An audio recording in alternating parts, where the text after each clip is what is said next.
Hello to you. I am going to comment on another Stefan Molyneux video. He's my nemesis, as I, I like to call him. I guess I have I get kind of triggered, right?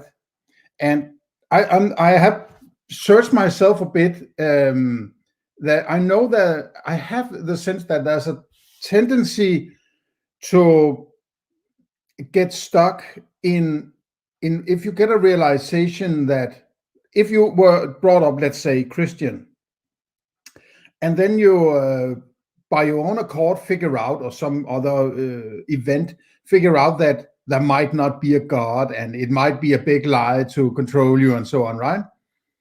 Then you get into a sort of a state of, I have to keep pointing out what is wrong here to justify my own philosophy in a sense, right? My approach to it could also be like, I know there's a fairly famous Danish guy called Lars Andersen who used to be a police officer, and then because of moral considerations, he quit the police force, right? And this has been more than 10 years, and still he's kind of, I wouldn't say locked in, but has a very big focus on pointing out what police is doing, and is for good reasons, I mean. But it's more like, if that's the only thing you can, or basically mostly the only thing you can focus on, it might be sort of an obsession of yours, right? Then you keep focusing on that, which, because maybe you felt you were betrayed or you were being manipulated, and you want sort of kind of a revenge or something along those lines. I'm not saying revenge as in revenge, but more a notion of rectifying your past in a way, right? And pointing out people who keep doing that which you have found out is not a good thing to do, or whatever, right? And I feel I have a bit of the same. I have to get this guy out of my system, right? Because he was a very big influence. He was the major influence why I started to philosophize. And you could say that that's a good thing. And yes, it is. Of course, it's a good thing. It has had some consequences, but that's just how things are. But it's like, if you are living in the land of the blind, right? As if you are not philosophical and haven't understood the significance of philosophy and so on, and you have been stuck in the land of the blind for many years, and then suddenly the one-eyed king, right, stops by and say, well, there's philosophy and there's this and there's that, and you see this is wrong in the land of the blind, and this is wrong in the land of the blind, and this is a contradiction, and so on. You're sort of getting, wow, right? I haven't thought of that before. Why didn't I think of that before, right? And then you start to, okay, I need to get more information from this guy, right? Because he seems to have, he has access to the source of life and whatever, right? And you listen to, and because it was the first person, it's the first philosophical love, so to say. True love never dies. You get deeper into the personality and addicted to the preachings than you might need, right? Than you should. And for some years, this was the case with me, right? I felt it was the only place I could go and get any kind of philosophy that made sense to me, right? That was kind of related to the everyday of life, so to say, right? But as I grew better myself at doing philosophy and honed my skills and did my own thinking and so on, it at some point dawned on me that this guy might not have all the answers, right?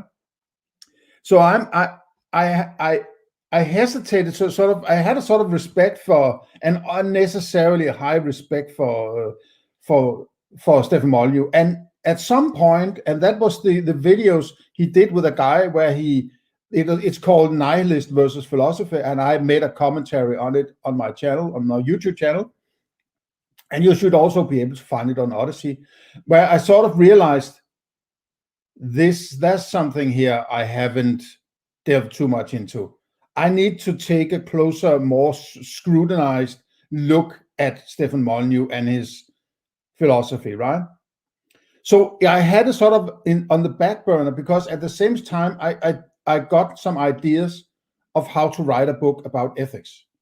And this has been brewing for now going on 4 or 5 years, right? And I'm still in the works. I want to make sure when I write this book on ethics, it will be as, as airtight, to use Molyneux's term in his book, right? And I'm not going to use the term airtight in a book. As airtight as it possibly can, right? While still accepting that I can't do that, but I can approach it as best as I can. And while writing this book, I suddenly figure out a couple of years into it that my metaphysics was completely wrong. So I had to, blank slate and start all over and find a new approach into the book and so on. I have found that approach now. I've done with metaphysics, and I'm getting very good grip on epistemology, and the next thing will be objectivity, and then finally I'll go into ethics, right? So it's sort of 1/3 or maybe a quarter on the way, because there are some follow-up chapters I need that are not necessarily necessary to read as an understanding of the more principle, but a guide, or maybe if you present something completely new or very new, something that hasn't been presented before, you might sort of take a step back and say, okay, if you're standing in this situation, how would you possibly apply this principle? Or what's the common denominator of all situations, that this is what you do all the time, or you are sort of constantly aware of this principle all through your day, so to say, right? When this happens, I have to get my guards up and be prepared for using my perfect mole principle. Okay, that was a long tangent. I'm not going to go into my book. I'm keeping it completely secret. Or if you are good at Danish, well, then you can go back and listen to some of my podcasts. I sort of hint at it here and there, right? And I've done a very big 6-part series on epistemology, where I go deeper into my understanding of epistemology, which is a very, very important aspect, just like everything else is in philosophy, right? But let's get to Stefan Molyneux, see what he has to say. It's a long 1.5 hour long, so if I'm going to talk just 1.5 hours, it will be 3 hours long, but I can talk a lot more than that. So I think I'm going to jump a little through the video, and I remember a few stops where there was something I think was important to comment on, and I hope that there won't be too many hiccups in the Wi-Fi connection to my local Wi-Fi here. Sometimes it has some hiccups, so I hope the best. Let's see how it goes. Okay, let's start off. Let's get our sophisticated setup going here. How you guys doing tonight? Oh, it's almost the end of the month. It's the 29th of September, 2021. Good evening. How are you tonight? Do you ever try falling asleep to my podcasts? Now, if you want podcasts to fall asleep to, let's see. Crime Junkie's not bad. I'm completely obsessed with Theranos and the Trial. So that's pretty good stuff to listen to. Scott Adams, not because he's boring, just because he's even-toned. He doesn't spike in the way that I do, doesn't require the same kind of... Do you have some spike proteins then? Technical compression that I do. But I am bad. I am bad to fall asleep to. I really am on so many levels. So, yeah, how you guys doing tonight? I'm doing fine. Thank you. Just finished watching Rationality Rules debunking UPP. Oh, he did a bad job, man. Oh, we don't need to go into the details. We just need Master Molyneux's idea of what was going on. We don't need to delve into the details of what was going on in that debate. We only need, Stefan Molyneux's framing of what was going on. You don't need to go and look at the details. You just need the priests who says, don't go and look there, right? I mean, of the very few people he has invited on his show to discuss ethics directly, I can't even think are there others? It's very few, at least. I think Rationality Rules is the only one he has specifically invited on to discuss UPB, or at least that was, the understanding I had when I listened to that debate, right? And what I think is going on is this, and this is my, pocket philosophy, right?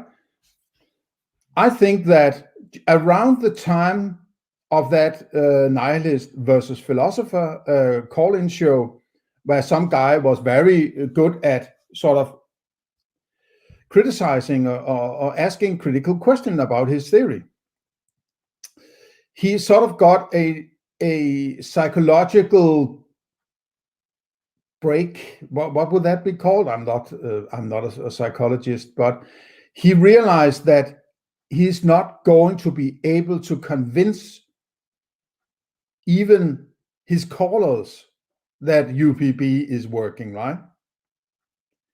And there's a good reason why it won't work, because it's bullshit, right? It's the most lame ethics you could possibly do. Maybe there's a few that are even more lame than that, but that might be the Bible or something like that. But it's so badly argued, right? And people want this kind of ethics. That's why they come and ask. But I'm not sure I understand, the delineations between objective and subjective. What about values and so on, right? And then he just goes up in flames and kicks people out and says, hey, you stupid idiot, you don't understand anything, right? So my idea is that he basically figured out he's not going to convince people about UPB. Yes, his inner circle and those from the realm of the blind, passing by and getting caught up in his tirades about his philosophy might be lured into sort of accepting UPB. But I have been on the inner circle, or on the forum and the server, the Free Domain server, and ask people about basic stuff in ethics and philosophy in general, and none of them seem to understand anything. They were just like, but Stefan Molyneux says, but I think Stefan Molyneux thinks that, but Stefan Molyneux proved it in his book, so we don't need to discuss it. It's like, it's on that level, right? I was kind of thrown back a bit. I think, what? Is this a philosophy show or is it a cult, right? Well, if you ask me, well, it's the latter, right? This is a business model, right? This is a quack. He's a snake oil salesman, right? He's selling one-eyed philosophy to the realm of the blind, right? So when he figured out I can't convince people, so I can't argue for UPB on my show. So what do I do if I can't argue for UPB, right? I can only say, go read my book. I've proven it. Nobody has challenged it and so on, right? Even though some people have challenged it, right? This Gordon guy from Mises and Rationality Rule, to name a couple, right? So he's going to say, okay, just read my book. And then he's going to cuddle up to Christianity to have a foundation of morality which actually has some following, right? And think maybe is trying to think maybe I can lure the Christians towards UPB if I can sort of argue for both in a way that makes them seem similar in a way, right? And he says, oh, but the Christian morality is universal, and it is this and that, and there are all these apparent new relations between Christianity and UPB and so on, right? And at the same time, he started to go into politics with Donald with Donald Trump, and he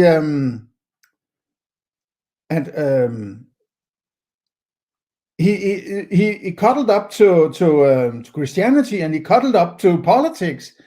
Two of the biggest, right? Without gods and governments, right?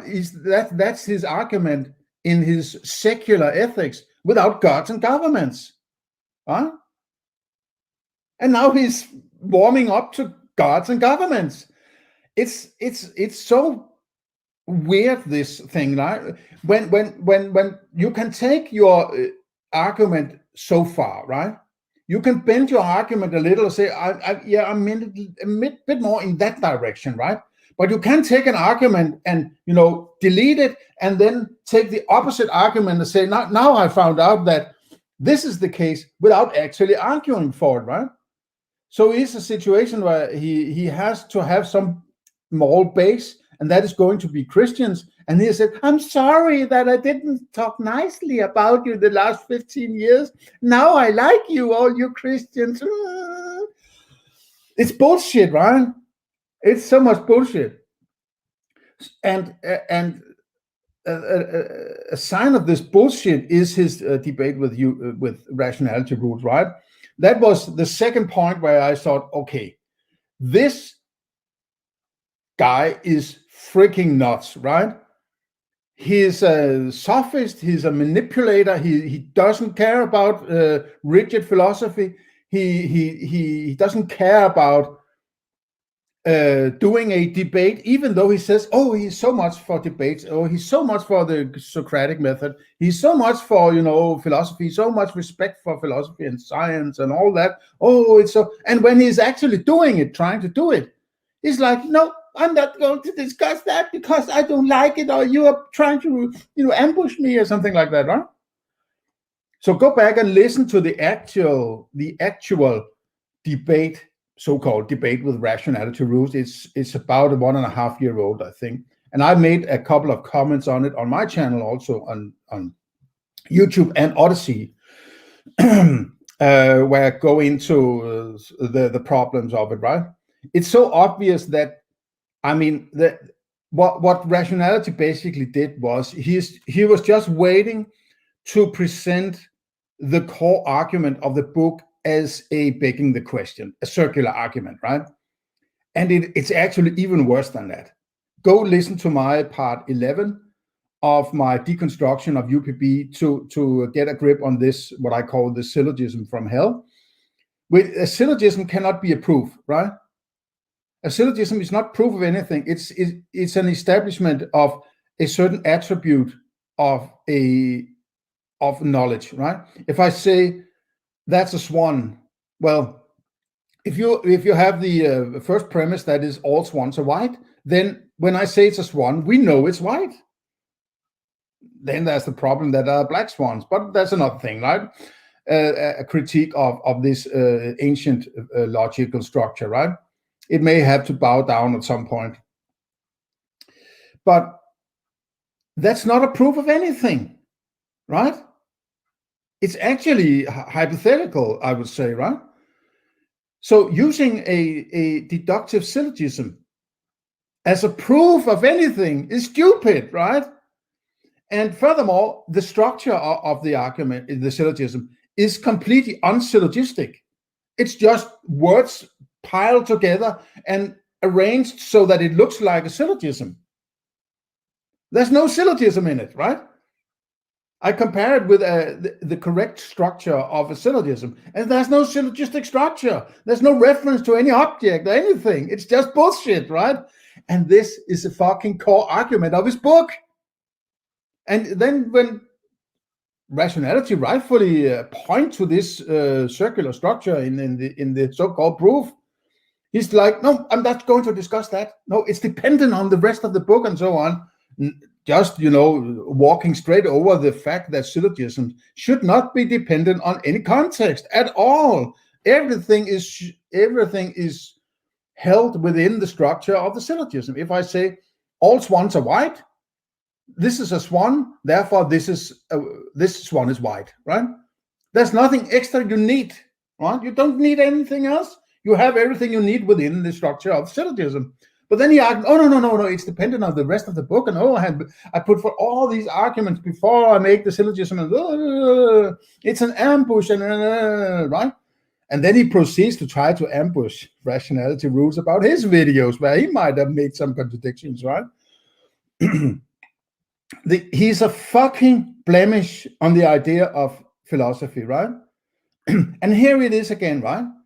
He's ad hominem. What's it when you're doing an ad hominem against an opponent, right? He's just saying he's a lame idiot who doesn't understand. And I've proven that murder, assault, and theft, and that's immoral. And let's hear. And I like a good critic. I really do. I think it's great. Okay, thank you very much.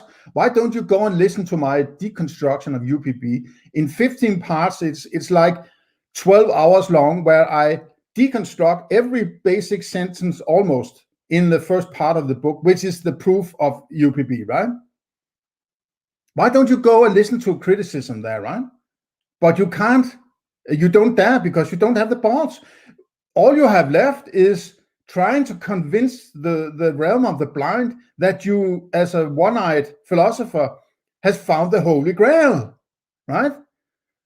Possibly you are a multimillionaire in crypto, so you don't need donations. You just need the pretense of having a philosophy show, right? That might be the reason why you are sort of heading towards fiction books now, right? You have rewritten your almost novel and made an audiobook, I think. And then now you're talking about doing another fiction book, but it's a philosophy show. Then why the hell are you not doing philosophy instead of writing fiction books, right? It's because you don't want to be a philosopher anymore, but you need to make sure that the people you have in your circle is going to follow you out of philosophy. So you have something to do. You can't just sit there, talk to yourself in your living room and counting your cryptos. You have to have the pretense of a philosophy show or some kind of show, I guess, right? So when you called it a philosophy show for 15 years, it's difficult to label it as something else, right? And you do have that philosophical, quote, approach to things. So, I mean, it's... this kind of attacking an opponent like he's an idiot, I'm get really triggered about this, right? It's triggered is not the right word. It's pathetic, right? And I feel like how could I be so stupid listening to this guy, right? Thankfully, I moved away from him by my own accord, figuring out that he's sort of a halfway a fraud, right? And a manipulative sophist, right? And he might even, and the problem is he might not even know that he's sophist in nature, right? He's basically a sophist who thinks he's a philosopher, right? So that's a dangerous combination in the sense that, well, a very good, a star sophist knows that he's a sophist, right? But this guy thinks that he's not a sophist, but he's using sophist tools. So that's dangerous because you can't convince him that he's doing anything wrong. He thinks he's doing good philosophy. And but you can hear it if you listen between the lines, you can hear that he doesn't have any argument. He's not approaching from the argumentative side. He's arguing from there are these bad people out there who doesn't know anything about philosophy, and I have told the world how it works, and I'm not going to take any criticism because I'm perfect. I found the Holy Grail. Don't challenge me because I'm so good.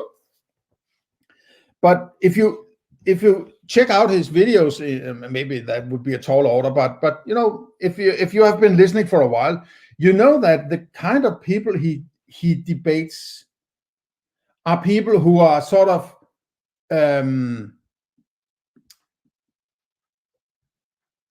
Boy Scouts in a match with Tyson or something like that, right?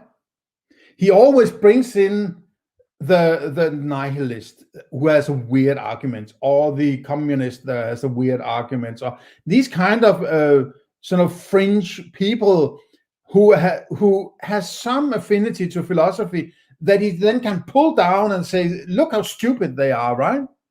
He's not taking in very challenging people who can actually argue philosophically and argue against the bullshit he proposes, right? And that's also a sophist trick, because what he's doing is indirectly blue stamping his own philosophy by pulling down criticism, or criticism that is easily pulled down by him, right? He's bringing in people like Rationality Rules, who had quite a big following. I think he has about 250,000 followers. So if he has a success in trying to label Stefan Molyneux as UPP as bad, right?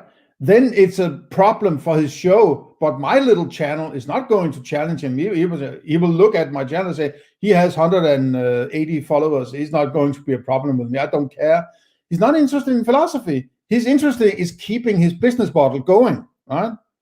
And philosophy is just the excuse he needed to create this show, so he can spout whatever he wants to spout about for 1.5 hours there, calling it a debate with his little friends on the inside, but it's only him talking about himself and his own ideas and so on, right?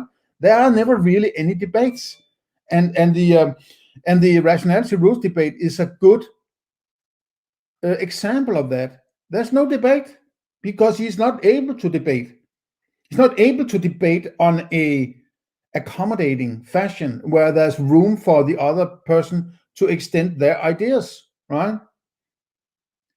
He can't debate, really. He can only sit there and be the one who tells everybody how things are, right?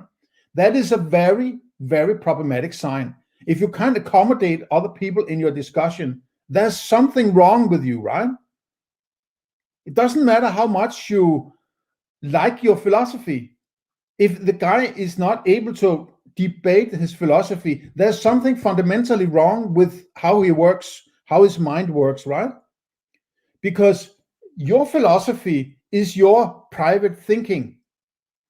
And if you want to extend your philosophy, you are not extending your philosophy, you're using language to extend your philosophy. And that's problematic because much of philosophy is quite difficult to explain or argue for in a way that makes sure that the receiver of the argument actually understands what you're saying. And if you have the approach that I'm right, you stupid idiot, just accept what I'm saying. But you're not accommodating that person who's actually open for receiving the arguments. And you're not trying to make sure that this person arrives at the right conclusion of how this works. So it's all sophistry, right? It's the big guy on the cliff standing there, so the booming voice saying, "Oh, do as I say because God tells me so." All right, and there's no real difference, right? So, but you can only sharpen your sword against a whetstone, not against a piece of flaccid penis, slime and goo and plasticine. Okay, that's a direct insult, right? It's like he's a limp dick or something like that, right? So if you can't sharpen your sword against a wet fish or whatever it was, why did you bring him in to argue against him? Maybe that was the whole point, as I mentioned before. You want to have a so-called weak opponent or sufficiently weak opponent that you can sort of throw around in the circus ring and then label to your acolytes, look at this stupid idiot. You don't even need to go and listen to the debate. I have settled it. Just read my UPP book. It's so perfect. I'm God of philosophy, right? He had the debate, and I got him to admit that rape, theft, assault, and murder could never be universally preferable behavior. And did you? You got him to admit? Well, did you? I don't remember it that way. And if you did that in some fashion or another, that wasn't the core of the. If you looked at the comments after this debate and on Twitter and so on, people, even Molyneux fans, they were like, okay, this guy is fucking nuts, right? He's an insult. It's insulting the way he argues, right? He basically asked Rationality Rule to come on his show on a Sunday night or something like that, right? Late in British time, it would be late hours, right? To what else? Because Rationality Rules has criticized his UPB. So what else could they be debating than UPB? And the first thing Stefan Molyneux does in the debate, when they start to talk about UPB and Rationality Rules hand him his ass to him, right? He said, no, I'm not going to debate UPB. And then afterwards he said, okay, I won. Holy crap, man. It's ridiculous, right? And he knows that UPB is bullshit, right? Yeah, he must have a sense that it doesn't work. Otherwise, he's completely out of his rails, right? So he has to sort of save face somehow. And the only way he can do it is to dodge every question and then convince his acolytes that don't go and listen to that guy. He's a limp dick. He doesn't know anything, and he accepted my rules and so on.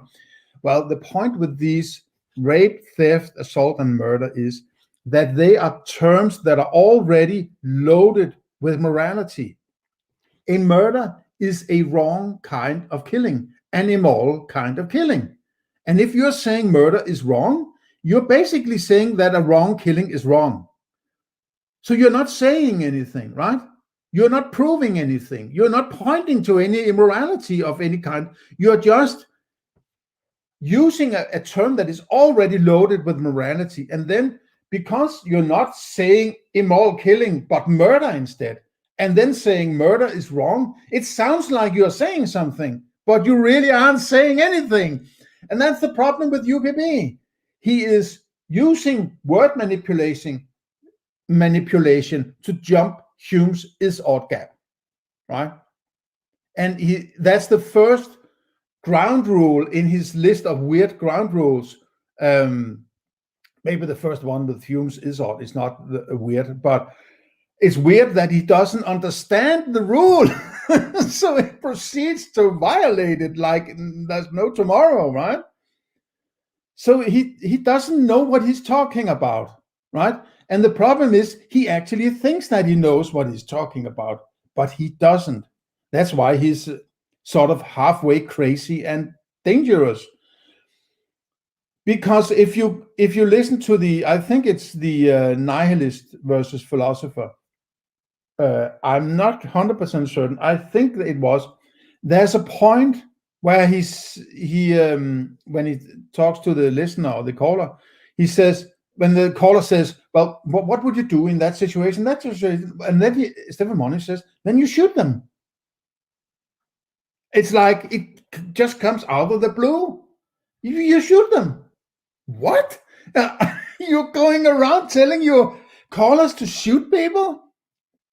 I mean, it's like, whoa. Calm down, please, right? It's problematic on so many levels, right? It's so fucking dangerous, right? And he knows that. He knows that morality is very dangerous. It has to be fucking perfect, the moral principle.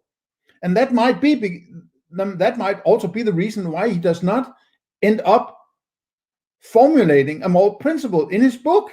He just pulls out the old NAP, which is possibly a moral principle created by some anarchist 120 years ago, and say, I think it sifts through the UPB. Well, if he knew about the non-aggression principle before he wrote the book, maybe, and he wanted to make sure that NAP would be validated, well, then he connects the dots of the UPB framework so that NAP will go through with no problems. So it's agenda-driven. It's sophistry. It's agenda-driven philosophy, right? You have to label it as that, right? You have to be skeptical. You always have to be skeptical about philosophers, and most importantly, ethicists, right? They're the ones who's going to end up saying something like, well, then you shoot them, right? It's fucking dangerous. And when somebody tries to come in and argue against him and say, I think there might be a little problem with the core argument, it does sound a bit like it's circular. And then he says, you're ambushing me. No, it's dependent on the whole context and all the podcasts I made, or the whole book and so on, right? He's dodging the most important aspect of his book, like it's people are trying to, manipulate him. Maybe rationality rules is certainly not the greatest philosopher of all time. But at least he has a sense of where to go for. He doesn't do it like I do it. I take it one sentence at a time and go through all of the book, right? That's how I do things, right? He pinpoints certain aspects that sounds like there's a problem there. And he's very into fallacies, right? Like begging the question and equivocation and all that ad hominem and so on, right? And that's a great approach, because pointing out fallacies is sort of a way to bring down sophistry, right? It's a way to bring down sophistry. So basically what Stefan Molyneux said in that debate with rationality rules, he basically indirectly, implicitly said to his listeners, I am a freaking sophist. I am not a debater. I'm not into Socratic dialogue. I'm not into critical thinking. I'm not into rigid debating. I'm into sophistry, right? That's what he has been saying at least since the rationality rules debate. And he's been a sophist ever since, right? There's nothing that hangs together. If something hung together before he started his, all-out sophistry, nothing hangs together now. He's just pulling left and right and, spouting whatever he wants at any time, right? Okay, let's head on. And so, that was great. Podcast to stay awake to Alex Jones. Yeah, also... Okay, no need to delve deeper into that. No. Rationality rule pointed out a problem, a possible fallacy in the core argument of his book, which is supposedly the holy grail of philosophy. And he just says, this guy was a limp dick. He was a wet fish. I can't fight with a wet fish because I'm the god of the Jesus of philosophy, right? So why did you take him in if he's so weak? Why don't you take a good opponent? It's like Mike Tyson, who only fights with, altar boys, right? Of course he's going to win, because they don't have the sufficient quality to, and if he's going to stick his tail between his legs and run away when you start to be critical of his arguments, well, how can you possibly argue with this guy, right? So he's trying to fence all critical thinking out, and all his acolytes is going to be on the other side, and he's going to say, don't listen to that guy, don't listen to that guy, don't listen to that, don't listen to that, just stay within my, cult here, right? It's extremely cultish in its approach, right? It's so clear to me now, right? It's unbelievable that people take this guy seriously, right? I mean, implicitly, I'm taking this guy serious, but by taking him serious in this kind of comment, I hope to extend to you what a bad philosopher he is. It's not a personal attack on Stefan Molyneux as such. If he did not claim to be the greatest philosophy show on earth, and having found the holy grail of philosophy, and when I open the book, it's a children's playbook, right? That's why I want to pull it down, right? I want people to understand that this doesn't work. It has to be pulled down. And if that's done, I'm not going to do more about Stefan Molyneux. I'm not interested in getting him personally or anything like that. I'm going for the philosophy, because that's my interest. I am interested in philosophy, a very deep and passionate interest in getting to the right philosophy for the future of humanity, you can say. And that starts to sound a bit like, I'm up in the clouds, right? But mostly for my own concern and my family's concern, right? But if I mean, if you're going to make a moral principle is basically concerning all human beings in the world. You can't get around it, right? So there has to be some sort of, you can't just say, well, I'm the only one. This is my principle. I'm working from my principle. Yet that's the starting point, right? You can only do it from your own point of view and then hope that other people will either figure out that there's something wrong with it or that it actually works, right? And then by word of mouth and, by using the principle, it will spread out through the world and then solve the problems everywhere, basically, right? That's the hope, right? From Australia, love your work, Steph. Yeah, sorry about your life in Australia, man. That's brutal. That's gun control, right? YouTube promotes extreme left rubbish like the Young Turks. Oh yeah, no, they. I remember seeing that woman, Susan, was sitting down with Chunk Yogurt on the steps, just talking about bringing diverse voices to YouTube. Yeah, it's really sad. It's really sad.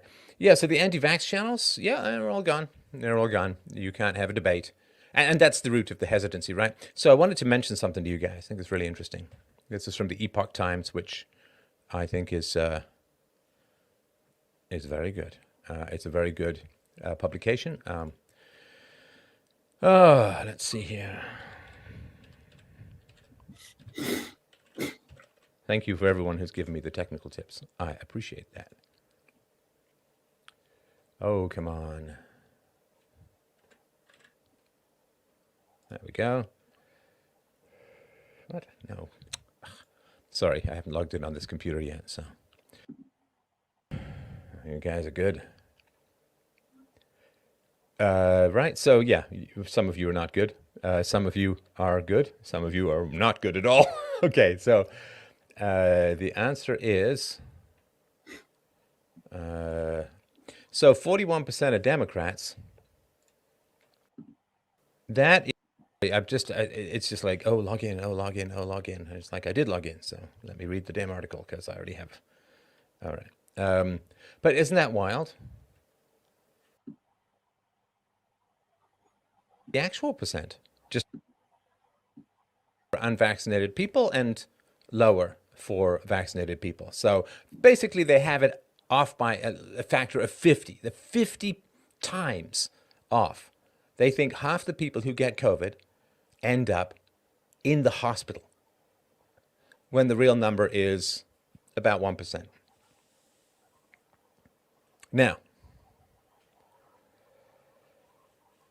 if you're a healthy 30-year-old American, all wrong. You are all wrong, my friends. You're all wrong. Now, I say this because I would have guessed wrong too, just so you know. But here's the thing. A recent Food and Drug Administration slide, one in that wild.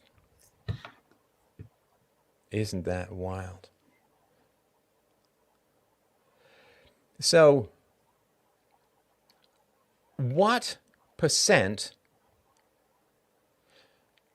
for unvaccinated vax and blah, blah, blah, right? Because they're spreading to make money, right? So, isn't that wild? Only 8% of US adults gave correct answers for the uninformed. Misinformed, right? I mean, I really checked my data. You know, I do. I check my data really, really correctly. And occasionally I put stuff out there that's been false. I edit it. I apologize, you know, and correct it and so on. And so, you know, I got booted off of media, right? Because, I don't know, hey, misinformation, hate speech, whatever it was going to be, whatever they made up, right? But I had scientists on. I had facts on, data, charts, sources, math, and all of that. And misinformed, right? I mean, I really checked my data, you know, I do. I check my data really. Your data. Okay, sorry for the long pause here. I'm trying to locate the points. I'm not going to listen through in real time the whole of the video, so I have to step a little. So sorry for the long pauses. But this is, again, he's a philosophy show, right? And one thing you might want to give it a little thought is, how skeptical is he about his own understanding of what is knowledge, for instance, right? Now he's saying, I'm checking my data, right? But if you are presenting some data about a spread of a virus in China, I mean, he doesn't have any tools to check a virus, right? What does it mean to be a virus? How does he? Was he in China looking at the virus? Was he in the vicinity registering all the people who are supposedly dying from this? All this data is sort of secondhand that has been, flooded to the internet, and he's just absorbing it as if he trusts the people who apparently delivers this data, then he just accepts it as knowledge, right? Now, I'm not saying that it's necessarily incorrect what is presented, but that doesn't mean it's correct just because you can't label it as incorrect. So this kind of trust the science, you must believe in science, right? He has been a sort of an opponent when this Dr. Frauci there, he presented, oh, you have to listen to science. Are you, doubting science? He's actually completely the same way, right? Now, personally, I have been educated in science. I've been doing some relation to science for more than 20 years, approaching maybe 30 years, right? So I know something or two about science. And I don't have that, obeying science as the great oracle of knowledge, right? Far from it. So just be careful when he presents himself as this stoic tower of knowledge, who's just, I went to the knowledge shelf over here, pulled down the knowledge, and I'm presenting knowledge to you because you little peons, you need me to tell you what is the knowledge, right? It doesn't work that way. Really correctly, and occasionally I put stuff out there that's been false. I edit it, I apologize, and correct it and so on. Do you? Well, yeah, okay. If you use something that you thought was knowledge, and then you found out it wasn't knowledge, okay, that should ring a little bell in your philosophical head, if it could, right? You should say, okay, how did I label that as knowledge, and then found out it wasn't knowledge? What criteria made it knowledge? And then what criteria could label it as not being knowledge anyhow, right? And if it's the case that you can label something you thought was knowledge as not knowledge, how do you know that all the other things you claim is knowledge is really knowledge and not something you thought was knowledge, right? You don't present everything as knowledge, and then if somebody comes and says, well, it might be different, oh, I'm looking into that case, yeah, okay, I'm sorry, I was wrong, and then proceed as if nothing else could be the problem, right? No, it's a foundational universal idea. You're Mr. Universal, right? So if there's a problem with something you thought was knowledge, you have to scrutinize everything that you call knowledge. And if you're presenting data and it's not knowledge, if you can't give me knowledge, why are you presenting these data to me? Because I can't use it for anything if it's not knowledge. So it has to be knowledge somehow, or useful knowledge to me, for me to be able to use it in my everyday life. Otherwise, you're just spouting some numbers or something like that, right? It's just data, right? I don't care about your data, right? So if it's knowledge, you have to scrutinize whether or not it is actually knowledge. And if it isn't knowledge, why the hell are you talking about it then, right? But I guess your philosophical, skills doesn't go that deep. Or maybe you don't care because you're really a sophist, not really a philosopher. And so, I got booted off of media, right? Because, I don't know, hey, misinformation, hate speech, whatever it was going to be, whatever they made up, right? But I had scientists on, I had facts on, data, charts, sources, math, and all of that. And this level of misinformation is just astounding, right? It's just astounding. Yeah, they want to vax children who have virtually no risk. Yeah, children seem to have virtually no risk, so. Yeah, that is if you trust the PCR test. The PCR test is completely useless. The inventor, the Nobel Prize winning inventor of this test, says that it can't be used to, point out if you have a virus or not, right? Because it's sort of amplifications into the infinity almost, right? And then you can prove anything is sick. So, and the chances that it shows something is 1%, right? Something like that, or one promille. And the chance of getting sick is 1 promille. So it's 1 promille times 1 promille, which is 1 part per million or something, right? 1 in a million might get sick from this. And there's a larger chance that you're going to hit by a meteor or something like that, right? Than getting sick from some fake virus. Just if you are so much a scientific dude, right? Why did you fall in the trap of, oh, there's a virus and Wuhan and China and Donald Trump and China?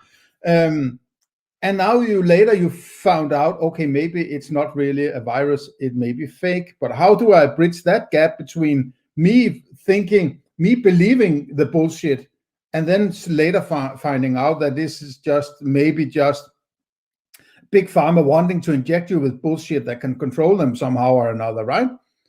To go a bit into conspiracy.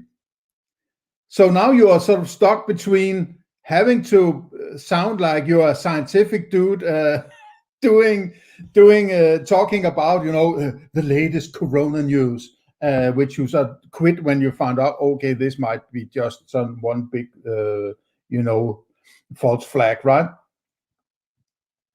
So what are you doing now? So you're not bringing data and science and all that to the table when regarding corona. No, you're not showing all these pictures of people getting Bell's palsy, and their legs are getting magnetic, and they have blood clots, and sports people falling dead on the field, and whatever, all these things that are happening. You're not dealing with that. No. You're concentrating on your next fiction book, right? That's what you're interested in. You're not interested in saving anyone or telling anyone, using your platform to extend any kind of that. If it's controversial or it doesn't fit with your agenda, then you don't really care, right?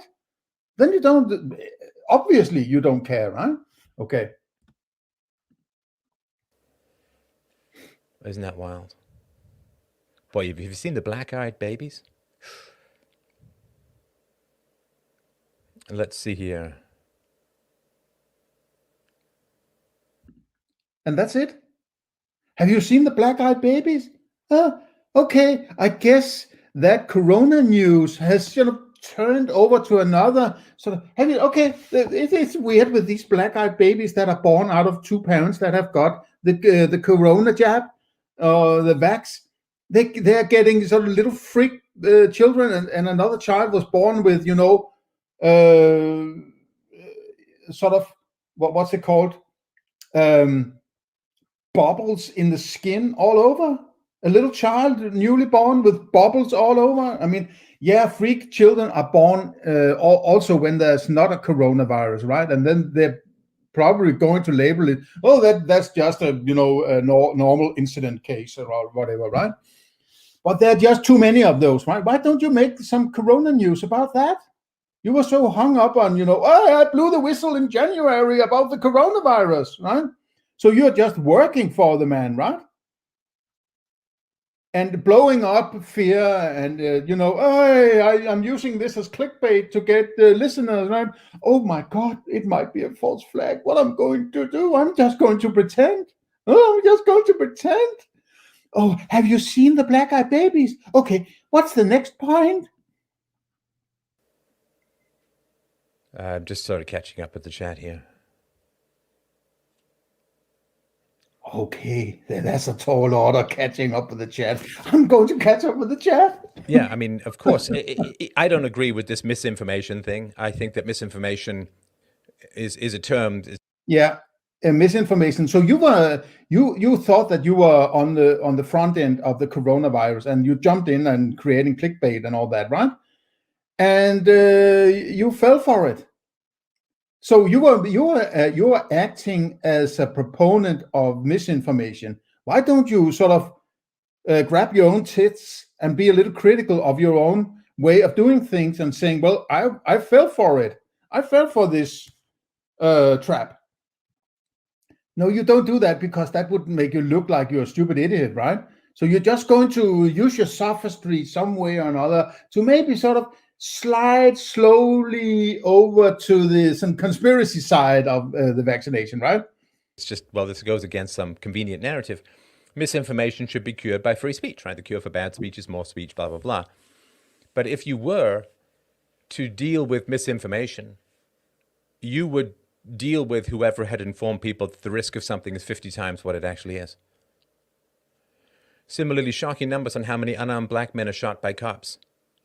Yeah, so, I mean, but they count as unarmed usually just without a gun. But if you have a guy 15 feet away from you, you can see these videos. If you have a guy with a knife 15 feet away from you, man, he can fruit ninja your ass in about 3 seconds. So, and yeah, it's like 11, if I remember rightly, like the year of the George Floyd. He can? Okay, so now we are dealing with morality, right? Or sort of a situational judgment of what could possibly happen in the near future that might be immoral, right? So every person with a knife in hand could be a fruit ninja in the next second, right? But it's not murder until you have that knife deep in your chest or something like that, right? When is it murder? When you see somebody with a knife? Or at what point does it become murder, right? If you're still alive with a knife in your chest, you're not dead, right? You have to be dead to be murdered, right? So when is it murder? Mr. Objectivity, right? Mr. Science. When is it murder? Is it when he's 1 meter away from you with a knife in the hand, or what is it? If you're walking close by a butcher and he's standing, cutting up his, cow. Are you afraid? Okay, that's murder because you could stab me in the chest with that knife over there because I'm coming here to buy some beefsteak. How do you judge this, Ryan? This is the problem of Hume, that you seem to not understand, even though you reference Hume and say you accept the idea of the is-thought gap. And there you are. So this guy could jump at me and that guy could jump at me. But that's not a murder, right? Because it's murder and assault and theft and rape that are those 4 corners of UPB. When does it become murder, and how do you know? Stuff. It was 11, supposedly unarmed, and some of them were mentally ill, some of them were charging, some of them looked like they had weapons and all that, right? So, crazy. Steph got... It seems to me that he's starting to like people in blue costumes, right? Shooting left and right. He's a little scared little beach who wants the wall keep people out because his little ass is on the line now, right? He was a big in his mouth back when it wasn't that scary to him. But now there are, fugitives left and right who's wandering into the country, and now he wants a wall, and now he wants the blue costumes to shoot everybody if they have a knife in their hand, or they could be fruit ninjas and whatever, right? Now it's all of a sudden he's scared. This little pathetic life is threatened somehow, and now he wants the guys in blue costumes to come and help him, right? Now he wants that orange man to build a wall and all that, right? That has nothing to do with anarchism or principles of philosophy or ethics or anything like that. It's just, I want because I'm scared. I'm scared. Donald Trump, help me. booted off media because he talked about the most taboo topic ever, race. Are you kidding me? That's all you ever hear about on the media. No, I just brought facts to the question of race, and facts. Oh, Mr. Fact, you brought fact. Oh, but where do you go and get facts, right? Do you go out and look at black people or fruit ninja people and say, okay, there's a fact over there. I'm taking a photograph, or I'm taking notes or something like that. What are you doing? No, what you're doing is going online, and you're going to a certain place and say, okay, when I go into that place and get data, it is relevant, good data that is in accordance with some kind of truth, right? But it's not knowledge. No matter what you do, a number or a photograph or whatever, it's not knowledge, right? So this fallacy of being able to get knowledge out of numbers or something like that is so prevalent. It's prevalent. I mean, and it's so fallacious because you have to be there. You have to be there. And even if you went back to your little studio and told about it, those you are telling it to also needed to be there, right? And if you're talking about the past, for good reasons, they can't be there, right? So it can never become knowledge. It can only be sort of a conjecture or a theory or a sort of, I think it's likely that this is the case, sort of, kind of, right? Not knowledge. Knowledge can only be had empirically, and that is in the now. You being there, having the sensual data, right? Sensual observation, let's say, right? And the narrative. I might add that I think it's from a business point of view, if I was CEO of Free Domain and this guy had blown 900,000 customers on YouTube, I would have a very, very serious discussion with him, right? If I was CEO of this company, he has just thrown 900,000 customers in the ditch, right? Very, very bad business. Very bad business, right? And the only way recently he survives is that people give him donation, and his old cryptos from 4, 5, 6 years ago have now risen to $50,000 of crypto, and he has possibly over 1,000 crypto or 1,000 Bitcoin. Well, so he's a multi-millionaire. He doesn't need donations, right? He's just pretending that he needs donations to keep people coming and listening to his bullshit, right? It's just like, oh, god damn, man, right? Can't coexist. All right.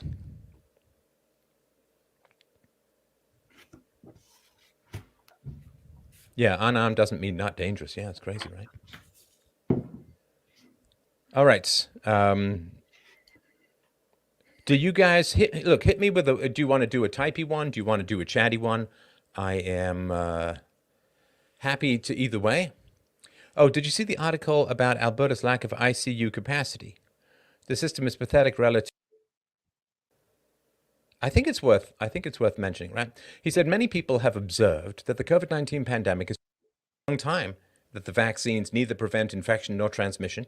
The viral loads has not collapsed yet. Is that enough ICU beds are being freed up by patients who are dying every day? He's facing this. Now, one of the arguments is that about 6 years ago, the far left party in Canada,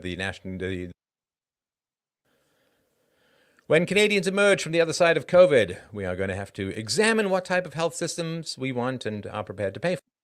Not immediate life saving. And yeah, it's crazy. Why no discussion of allowing private free market ICU facilities? Obvious solution. No, you see, because that would take money away from the public system and people would die. Yeah, right? So, let's see here. About India and ivermectin, right? It's really sad. I talked to a woman who was a nurse in Florida. I talked to her at some point in the past, and she said it was unbelievably boring. It was empty. It was unbelievably boring. Would you ever interview David Duke? I don't really do interviews that much anymore. You know, I did hundreds of interviews, and I was sometimes reading a complex book or two a week, plus doing call-in shows and live streams and writing books and parenting. And, you know, I was really on the treadmill for a while there, and I'm quite enjoying having a slightly less frantic approach to what it is that I'm doing. So I'm not really getting involved in interviews where I'd have to do a lot of background research. Or another way to see it is he's sort of ex-post facto justifying that he has lost faith in his ethics, right? And now he has to retract his outward going documentaries of California and Hong Kong and, you know, whatever, right? And now he's sort of, okay, I'm going to fence my little cult in and just be a cult figure and not participate outwards, right? And I hope that me chipping away at his heels about his shitty ethics is going to help him stay that way, right? That he's going to become obscure and only his sort of blind following is going to listen to him, right? And nobody in the greater area of humanity is going to listen to him. That's my hope, that I can sort of fence him in because he's afraid of being attacked whenever or be confronted by criticism by me and others because his shitty philosophy doesn't work. That would be satisfactory for me, right? Or anything like that. So, did you see they created a fake set for Biden to get his booster shot? I saw pictures of that. I don't know whether it's true or not, but so no reason to go into that.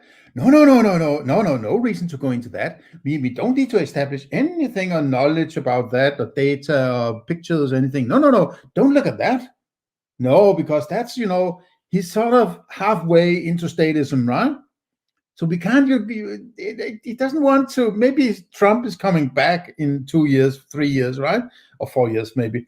And he was, you know, it is going to go on a slow burn with statism. And then, you know, in 2 or 3 years, he's going to, the rocket is taking off again when Orange Man is coming back, right? He's hoping for his Orange Man to come back. And so he don't want to become an all-out anarchist again, right? He wants to sort of, bad state, but something sort of the same old sophistry, right? All right. All right, so hit me with a Y if you guys would like to switch to audio, or if you have questions here, I'm happy to answer any of that, any of the stuff that you have here. Sorry, I know a couple of questions blurred by there. If you want to type them back in again, I can watch those. Oh, and I did a call. If you can go to freedomain.locals.com, and if you're a subscriber, there's a amazing conversation there. It's a woman literally out of that crying girl meme, because her husband, they're trapped in a bad situation. Her husband won't sell Bitcoins to buy them a house. It was really a pretty wild marital situation. So, all right, let's see here. Does making arguments presuppose that we ought to follow truth? So the moment someone corrects you, they're saying that there's an objective truth that you need to conform to, and the fact that you don't conform to it while making an objective truth statement is wrong. So yeah, the moment anyone argues with you, debates you, what? I need to have that. So the moment, you can go to freedomain.locals.com. So the moment someone corrects, you can go to freedomain.locals.com. And if you're a subscriber, there's a amazing conversation there. It's a woman literally out of that crying girl meme, because her husband, they're trapped in a bad situation. Her husband won't sell Bitcoins to buy them a house. It was really a pretty wild marital situation. So, Good for him. Keep your Bitcoin. Don't sell them to give to the wife. So, all right, let's see here. Does making arguments presuppose that we ought to follow truth? Making arguments presuppose that we're supposed to follow truth. I'm not sure I understand the question, to be honest. An argument does not necessarily entail truth, right? I can say chocolate tastes good, right? That's an argument. It's at least it's a statement, right? You could argue whether it's an argument. If an argument has to entail some kind of object, saying that's an elephant, right? But that would be called a proposition.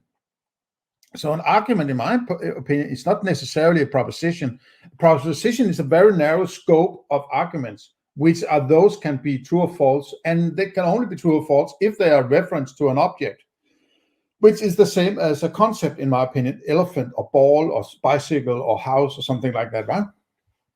So if your argument entails is a proposition, but you don't have to follow anything, because if you are the one making the argument or the proposition, well, you know if you're lying or not, right? If I say that's an elephant, I know if I experience elephant. I don't know why I would say that's an elephant if I don't experience elephant, but it's not impossible, right? So I would say that's an elephant. If I experience elephant, it's true to me. If I not experience elephant, it's false to me.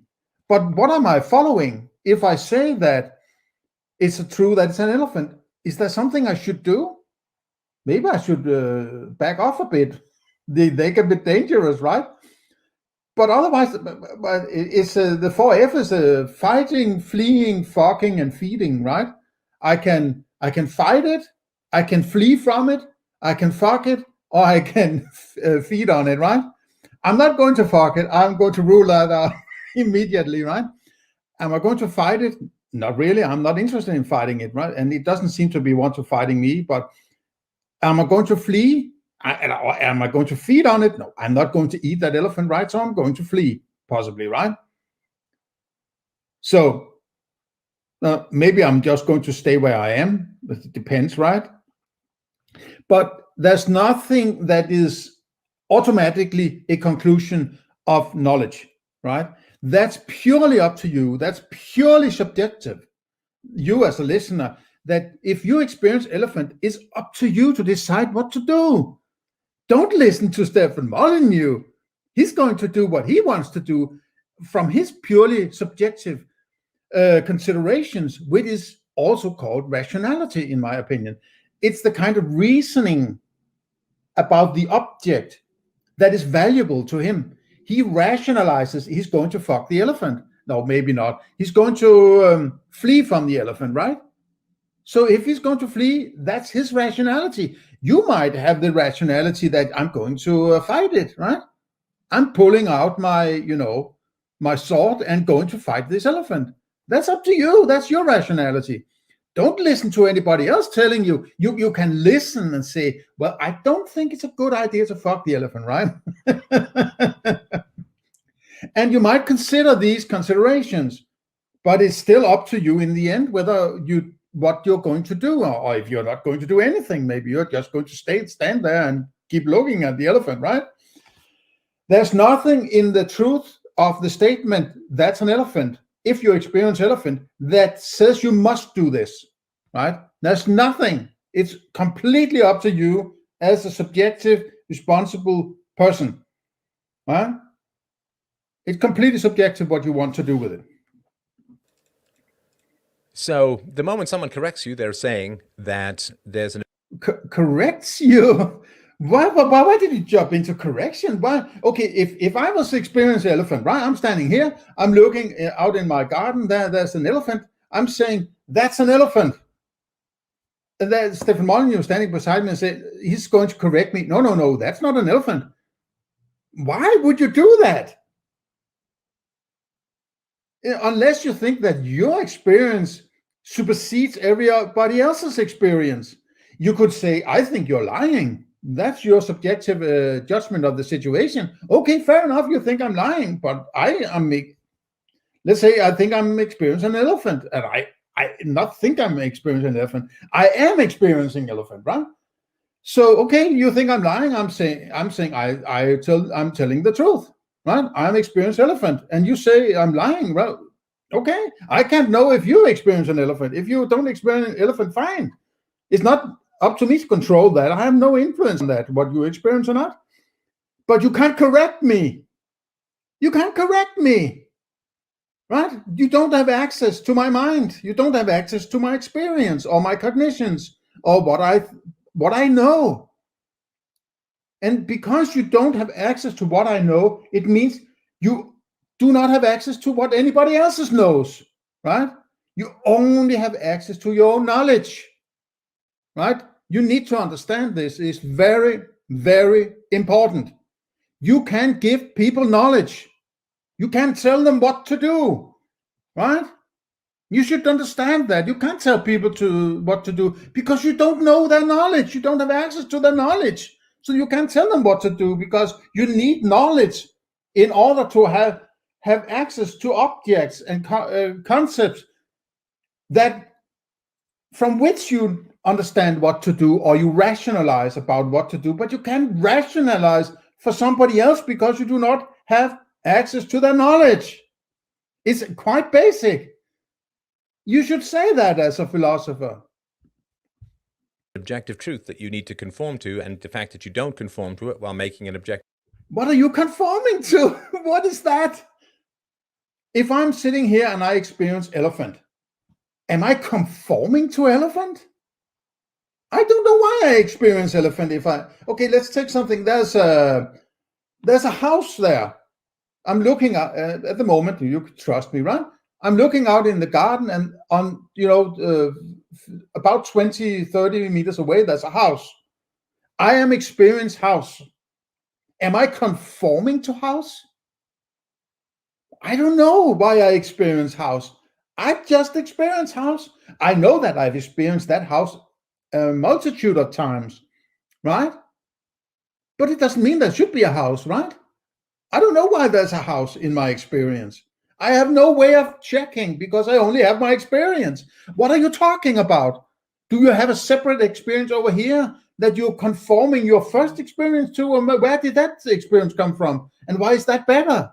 Why are you not using that one in the first place instead of have that potentially faulty one? Right? What the hell are you talking about? Are you crazy? The truth statement is wrong. So yeah, the moment anyone argues with you, debates. But a true statement can't be wrong. A proposition can't be wrong unless you're talking about the structure of the proposition that makes it not being a proposition.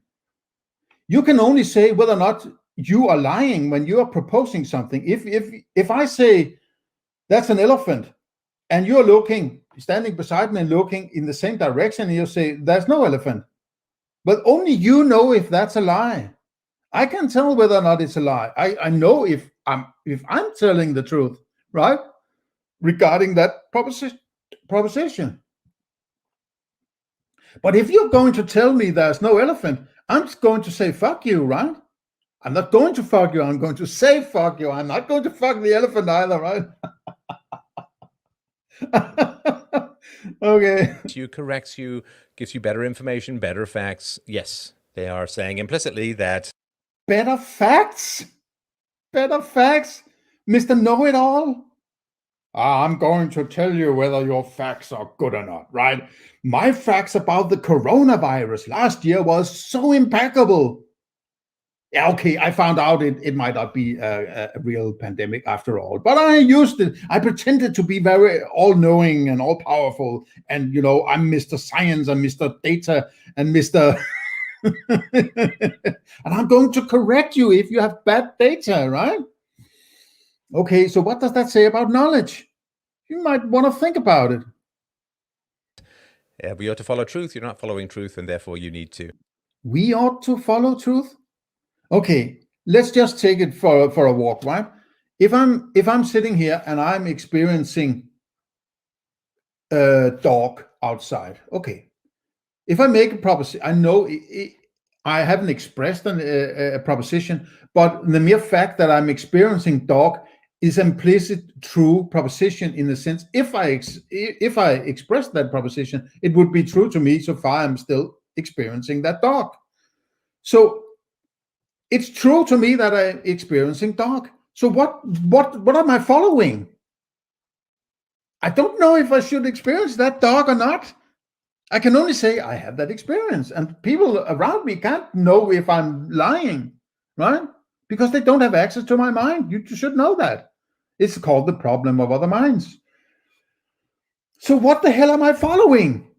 Okay, so I'm going down to the store. There's cornflakes and there's milk and there's sugar, whatever. Am I following? Oh, that's sugar. I had to follow sugar, right? What are you talking about? I mean, it sounds like you're saying something profound by saying you're following the truth. But what are you doing out in reality? What are you really doing, right? What is it you're doing? Explain, right? What are you following? Okay, that's the mailman. I'm going to follow the mailman because mailman is true to me. I'm following the mailman. What the hell, man? Oh. Like nobody says, really, you need to change your mind because it's upsetting me, right? Oh yeah, somebody would say that, but that's just a load of bullshit also, right? Say you need to change your mind because it's inappropriate, it's rude, it's bad, it's whatever, right? Okay. All right, so, Steph, I work with developmentally disabled adults. How would they be cared for in an ANCAP society? Many of them are low functioning. So, wouldn't the parents take care of them? Just like parents taking care of every other child? But why would they just leave them on the floor, on the street, or in the park? What are you talking about? Yeah, this is the kind of the blind people, right? It seems to me, and this is just my personal judgment or evaluation of the kinds of questions Stefan Molyneux gets from his listeners. It's on this level, right? It's all those who are, I'm not trying to diminish these people, or it's just, you are just starting out in philosophy. You heard about Stefan Molyneux 4 weeks ago, and now you have sort of fallen into the rabbit hole, and you're sort of, oh my God, that might be something else than the state. Joe Biden is not knowing everything, right? And then you have these questions, and people like me and Stefan Molyneux, to some extent, are way past this. We dealt with this 10 years, 20 years ago, right? So we sort of moved on, right? And we understand the other mechanisms that would take care of this. But it's interesting to see how I don't remember this exact moment in the video, but it's interesting to see how he handles this with his fans and his donators, and how he handles them, right? it's a basic question you need to ask yourself. Do people care about the unfortunate? And developmentally disabled, developmentally handicapped people, very tragic, very unfortunate. Now, some of them, of course, like Syd Barrett, early Pink Floyd, fried their brains with too much LSD and developed a kind of whacked out post-drug schizophrenia and complete, like, that's not unfortunate. Yeah, but that might have been a result of bad ethics, right?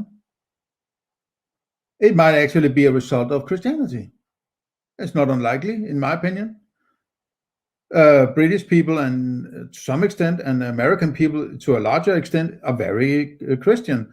And they have a sort of spare the rod, spoil the child kind of approach to children. Children are just stupid people who need to be regulated into behaving according to the scripture, right?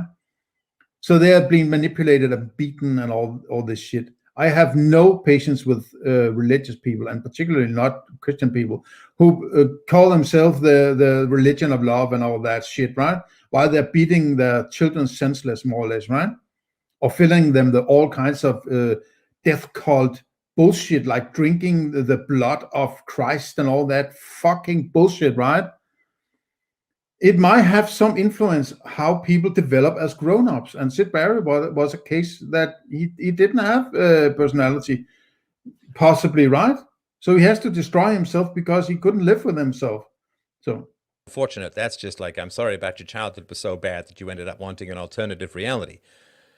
And, you know, when Roger Waters is like, dude, that's too many drugs. It's like, that's like Napoleon it's like Napoleon Dynamite saying you're a little nerdy. So do people care about the unfortunate? Well, of course they do. Because like, let's say you were to run. I don't agree with that. Some people will. If you can get away with not having to care about other people, and nobody's going to blame you, people have a less tendency to help other people. But if you were in a free society, it's my opinion that there will be a lot more helping the unfortunate, because people will look at you or ask you on a daily basis, or whenever you get together with people on the pub or whatever. Okay, so who are you donating to, right? Yeah, but listen to me, I'm donating to this and the other and the third and the fourth and the fifth, right? Or I'm pulling out of this donation now, I'm going into that donation. That's a smarter donation. That donation,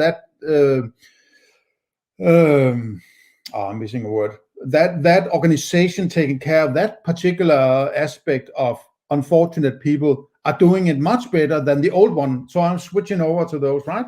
That's what you would want. So people have a tendency, or good people have a tendency to ask about these things. So even bad people, to get away from looking bad, would make donations. Now they don't have to. They're told that their government taking care of everybody, and they're not taking care of anybody, right? They're putting them into concentration camps, right? More or less. So it's because people think that everything is taken care of. They don't need to. I mean, why would I donate to anything? Half of what I make is stolen from me, right? So why the hell would I also donate to those who are supposedly being taken care of? I know that they're possibly not taken very well care of, but that's the whole point of doing philosophy and extending it to the people. So I'm not trying to forego what you're going to say about this, but that's just my opinion. On a platform of, well, we're going to remove all financial supports for the unfortunate, the disabled, and so on, right? People would go nuts. They'd lose their mind. People care about the less fortunate. People care about those who, through no fault of their own, have ended up being dependent on. Do you care about unfortunate philosophy channels? Well, I have 184 subscribers on YouTube, right? You had 900,000. Now I have 184 more listeners on YouTube than you have. Are you helping other philosophy channels? Are you? Are you donating? Are you helping anybody financially or anything? Anybody doing philosophy? You're so concerned about philosophy, right? Or are you more in the camp of, I want to be the philosophy god? I'm not going to help anybody else because that would not further my business model, right? I'm not going to help other philosophers get going, right? You're not going to use your channel to expose them, to help them get going, are you? Why aren't you? If you're so hung up on, oh, everybody's going to help, unless it's not in your personal interest, is it, right? It's not in your personal interest to help other philosophy channels. So you're going to sort of trying to pull them down like you did with rationality rules. So you're not helping anybody, right? So it sounds great, right? When you can just spout it and say, "Oh, I'm so good. I'm trust in humanity and so on." But you're not doing the things yourself, really, are you? The kindness of others, right? So the way that you would work it in a free society, it's pretty easy to guess, although I don't know for sure, of course, it's a future free society, but it would go something like this. So when you got pregnant, you would buy insurance against some sort of birth defect, against Down syndrome, against whatever it was, right? You would buy insurance regarding that, and it would be You know, maybe there'd be genetic testing to test your rates of insurance, which would give you pretty good information about your risk. And you would simply get insurance. And then if it turned out that your child was developmentally delayed, or if it turned out that your child had Down syndrome and so on, then those costs would be paid for by the insurance company, right? That would be your thing, right? So that would be the case. Now, let's say somebody doesn't buy insurance and they end up with a developmentally handicapped child. Well, they have a challenge, right? Which is, you know, if you don't buy house insurance and your house burns down, you're out one house. If you don't, not counting all of the national debt stuff, which is a crater under your house that's going to swallow it whole. So you're going to go from $30,000 to $200,000. So 250,000 active.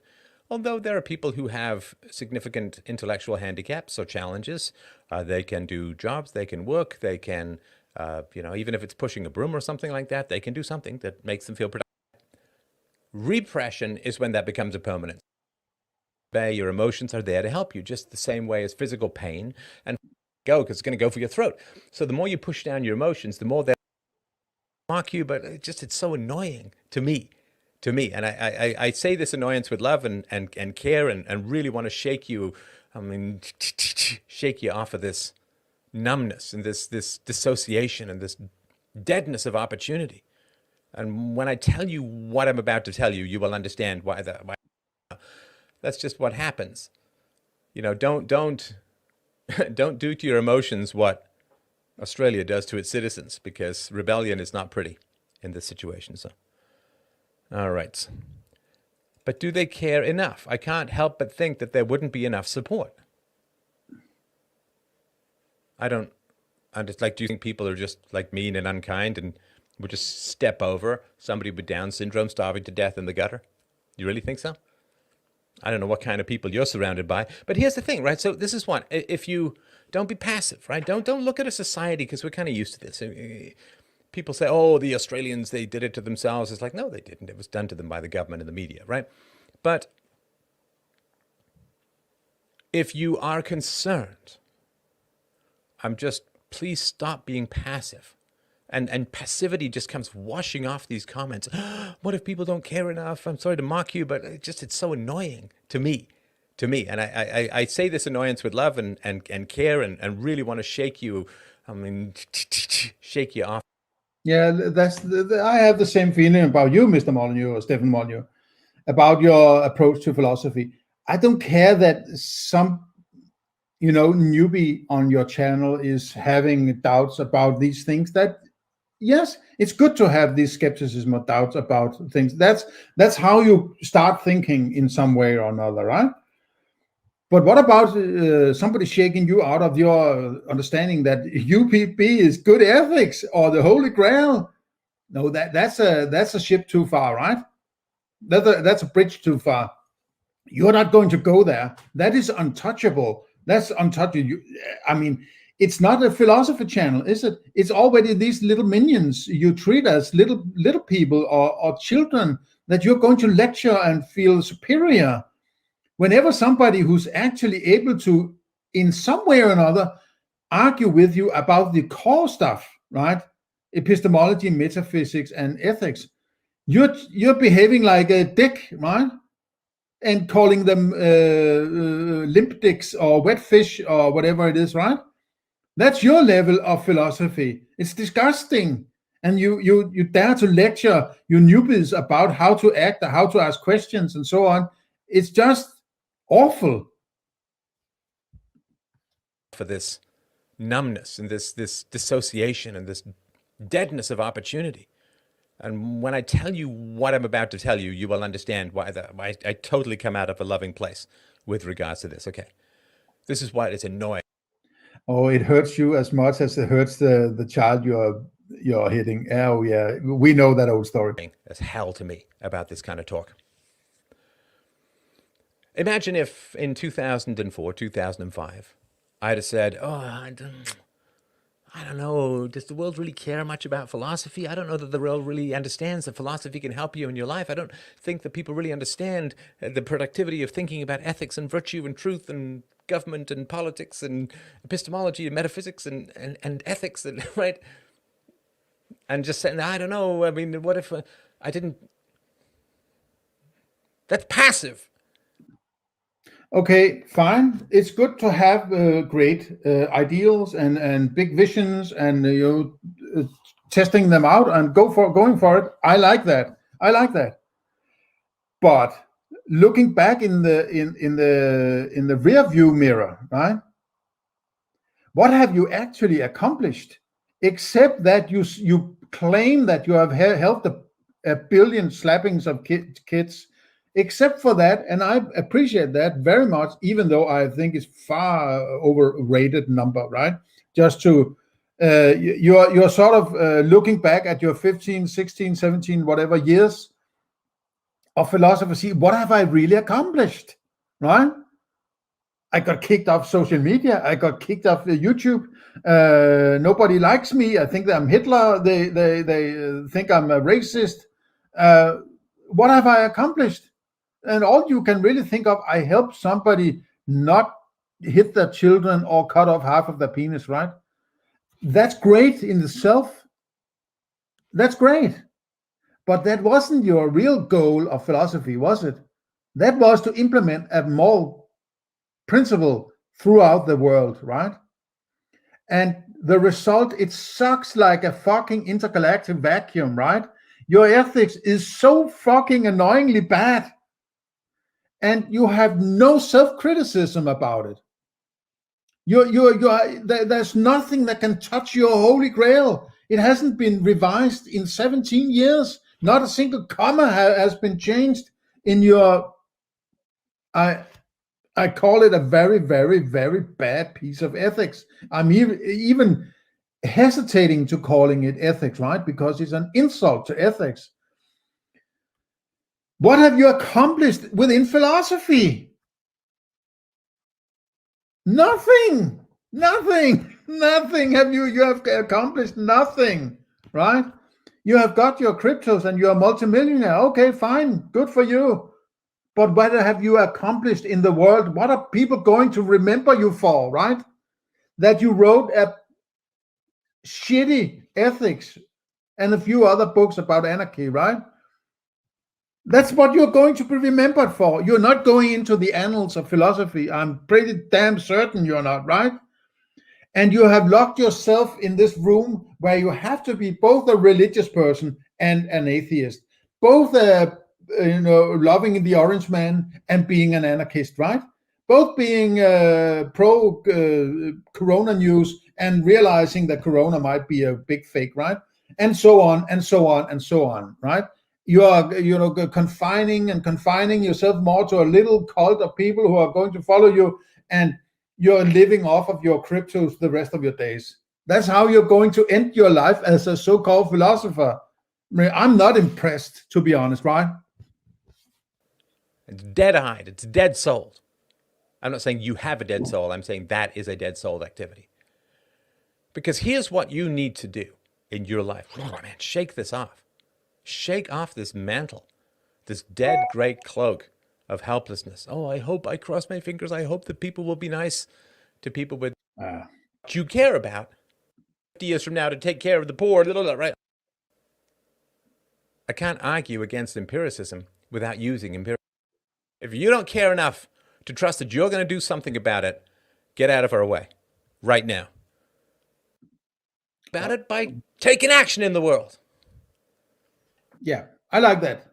I will give you that. I like do something. Don't just complain and sit in a chat room somewhere and asking questions, right? And be doubtful or skeptical or whatever. It's a good start, but do something about it, right? Start your own channel. Start writing a book. Talk to people. Find somebody to discuss with. Do something. Do something. I'm a proponent of that. The more people who try to do something, the larger the chance is there's actually going to be something being changed, right? I'm 100% for that. I'm 100% for that. God. I say this again, massive love and respect. I care that you care about these things. I think it's great that you care about these things. But don't just type shit into an online forum saying, well, what if people don't care? And I have doubts that people will care. And I don't. Oh, if you don't care enough to trust that you're going to do something about it, get out of our way right now. Get out of our way. Oh, so he's the big philosopher guy who's saying, get out of my way. I'm going to save the world. I've been working on it for 17 years. I haven't gone anywhere yet. Nobody believes my ethics. I'm only plugging my books any way I can, but nobody's really creating any more principles that I've heard of.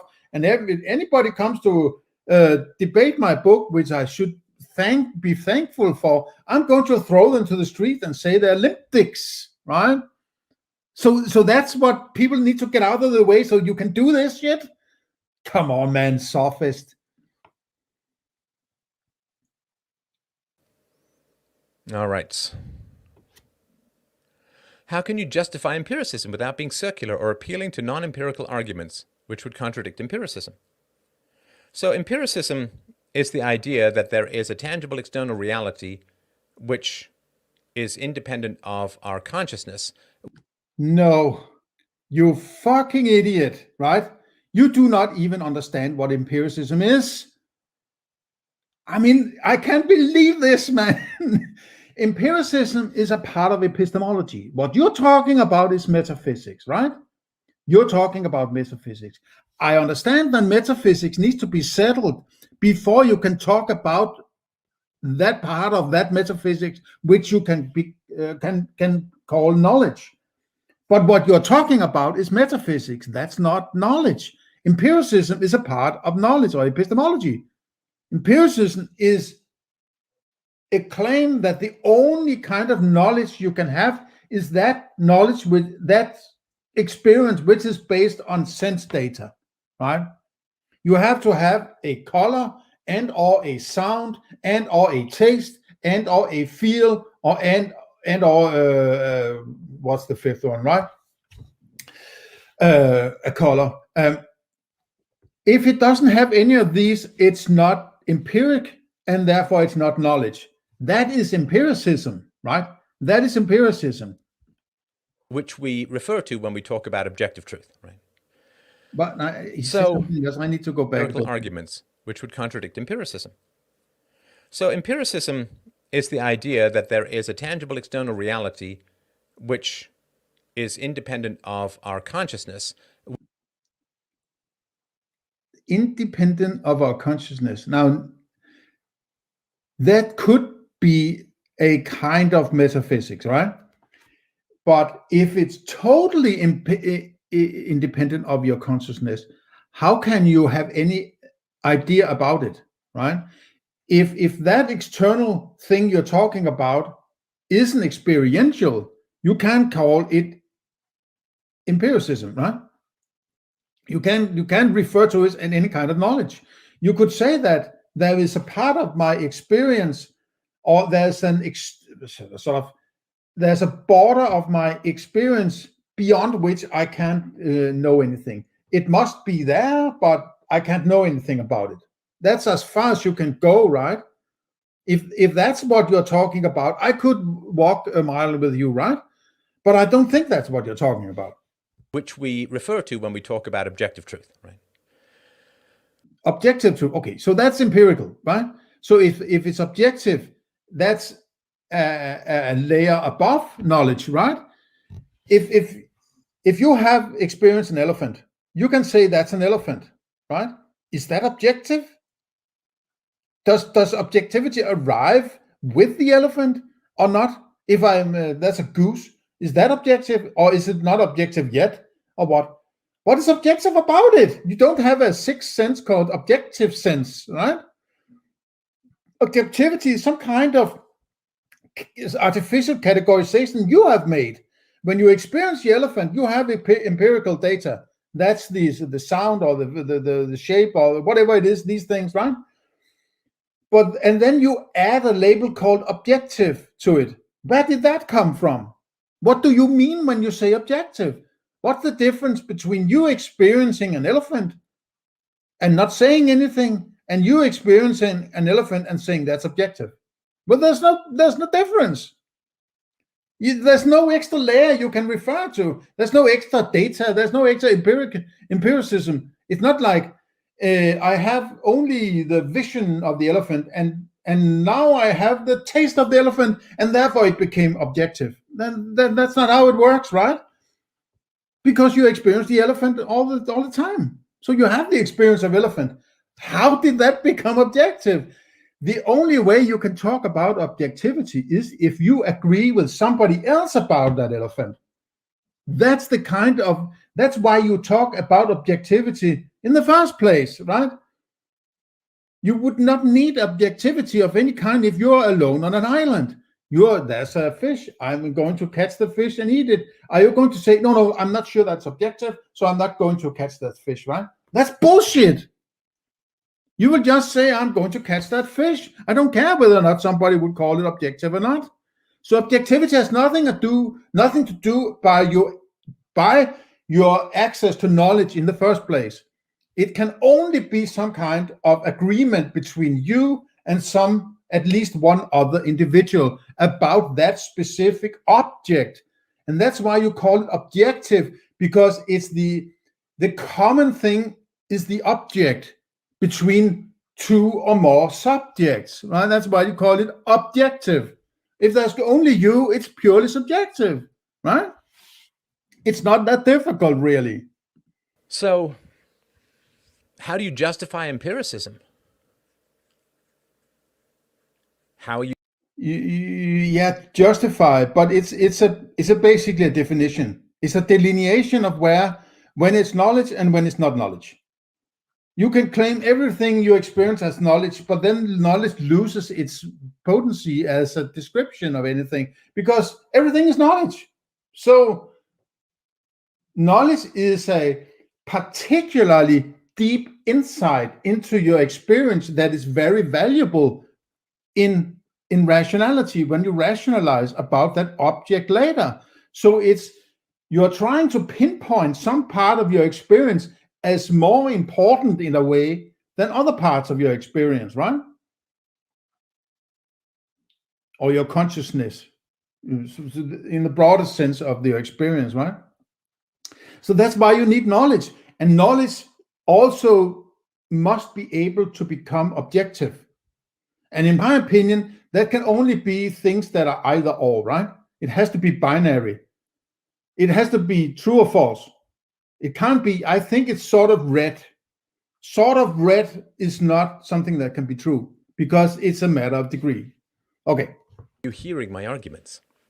The arguments are going from this microphone, across the wires, across the land, come into your speakers, your headphones, into your ears. It's all empiricism. Well, I can't argue against empiricism without using empiricism, because you will never, ever get my arguments except through one of your senses. No, but your argument is not empiric. An argument is an interpretation of empiric data or sense data. When you hear the sound elephant, you automatically create a concept or ignite the concept that you have been trained to ignite when you hear that sound. But there's nothing magically empirical about the sound elephant. It's just a sound that you can transport it through a wire and recreate it in a loudspeaker or something like that. That's another thing, right? And I would even argue that you should hesitate with sense data has been transduced into electricity or something else, because then I would say it's not the source sense, right? I'm listening to my computer. I'm not listening to Stefan Molyneux. I'm listening to a picture and a recreated. It may be sort of very improbable that is fake. I'm taking it for good, but I'm not experienced the empirical data of Stefan Molyneux. So what I'm experiencing here about Stefan Molyneux is a representation, an artificial representation. It's not the real thing, right?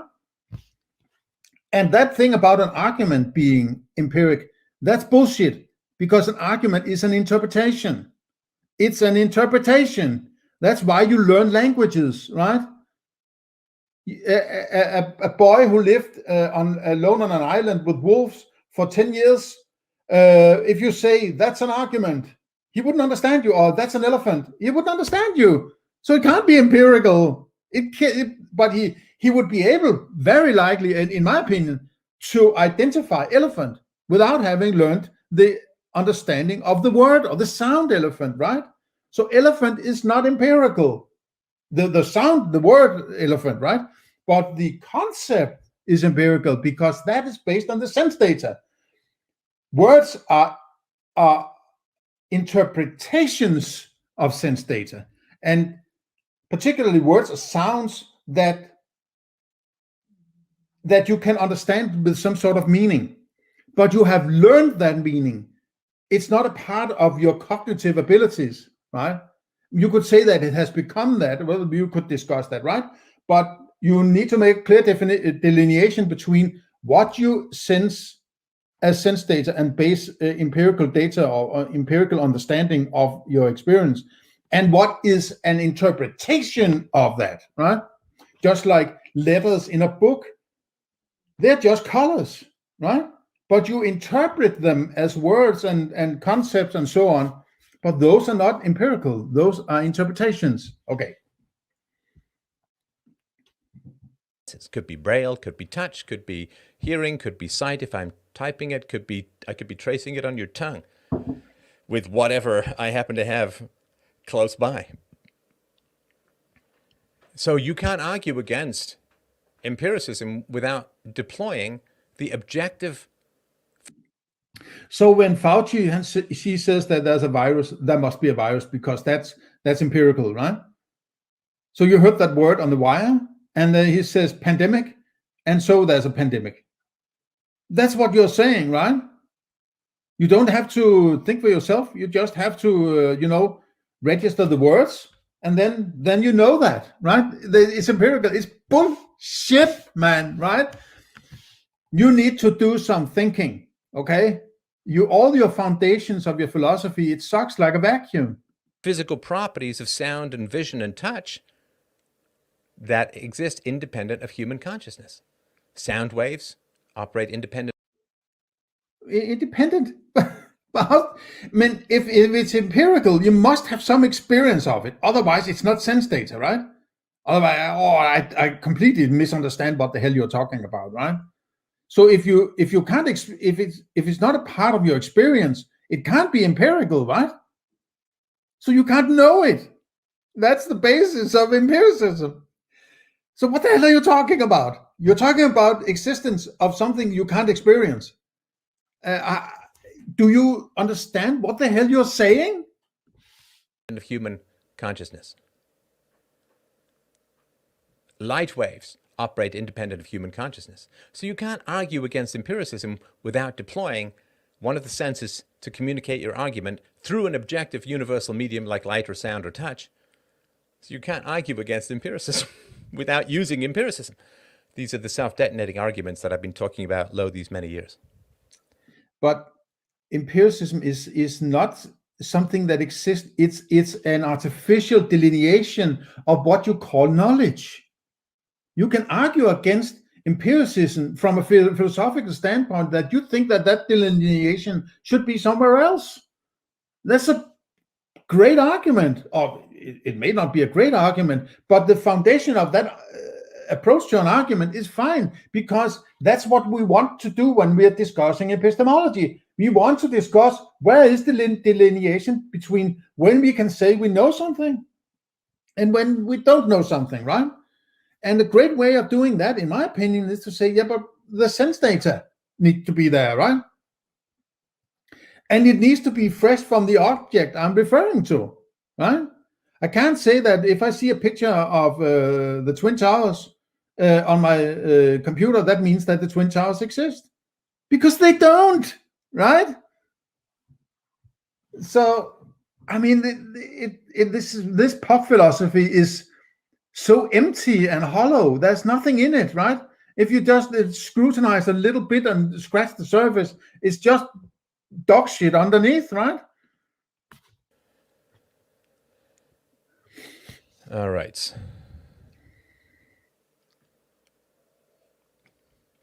I haven't been following the Gabby Petito case.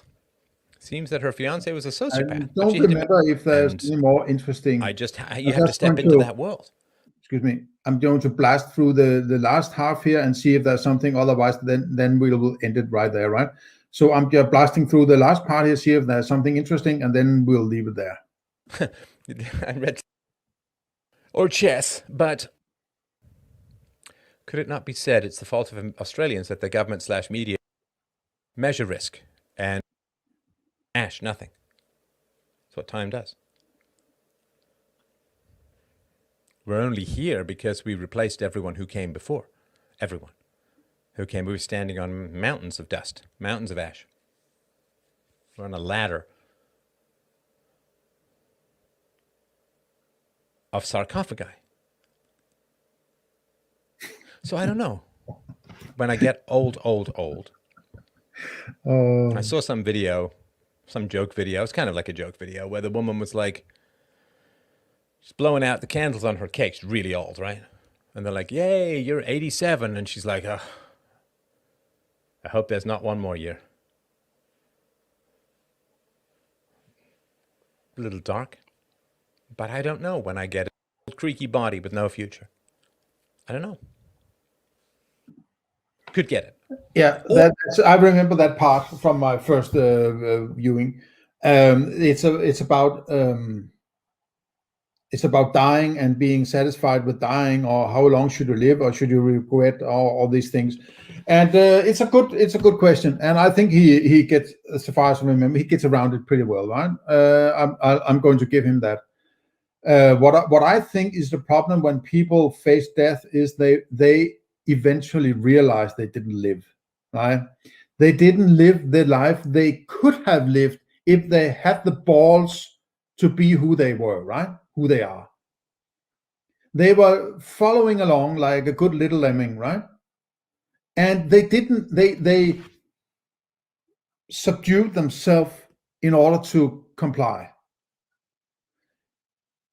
And another thing is, I wholeheartedly believe that if you do not have a very good relationship with your father and or your mother, where you feel that you are being lifted to a higher level, and I don't want to sound sophist, but where you really feel I'm doing this because I want to be near my parents.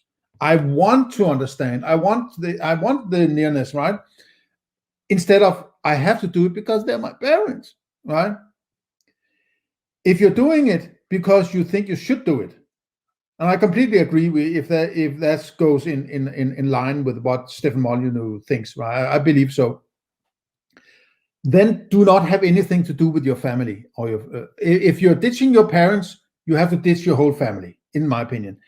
You will not grow up in a scenario where you are dependent on shitty parents. They will keep you down and keep you from being yourself. You cannot possibly be yourself if you constantly have to obey some parents and do what they and satisfy their needs and whatever it is, right? If you're not shown the sufficiently ability to be your own person and be yourself, and there's a room for that in your relationship with your parents, and they show that respect to you and want you to grow into being a self-sufficient individual, then they're going to hold you down, right?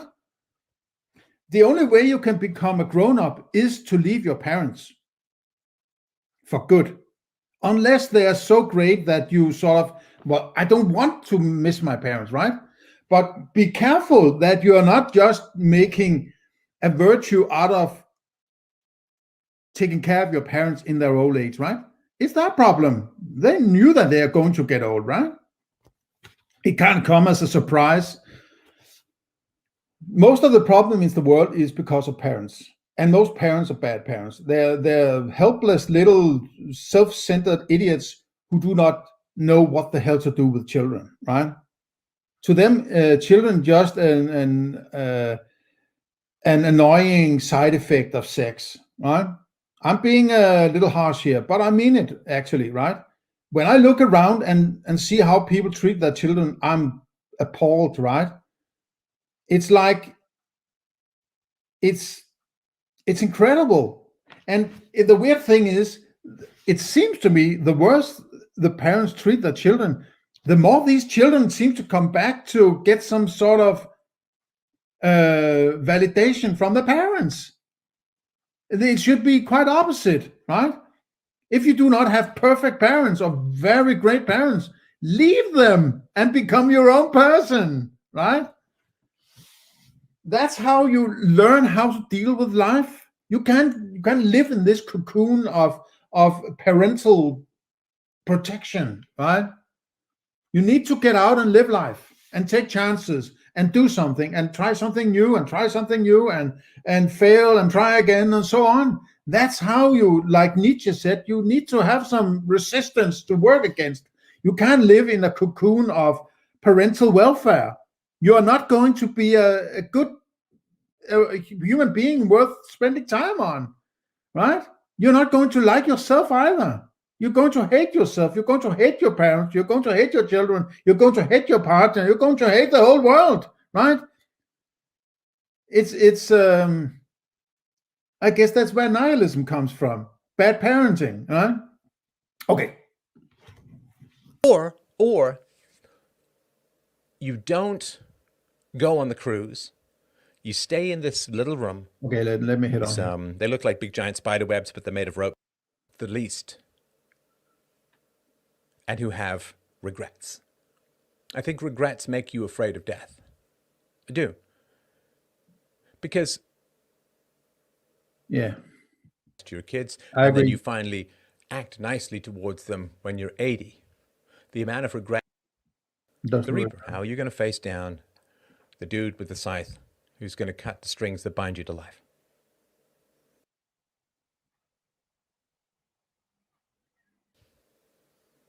Or when one of my characters, my main character... I think this will be my last comment, and I'm just going to ditch it from here, all right?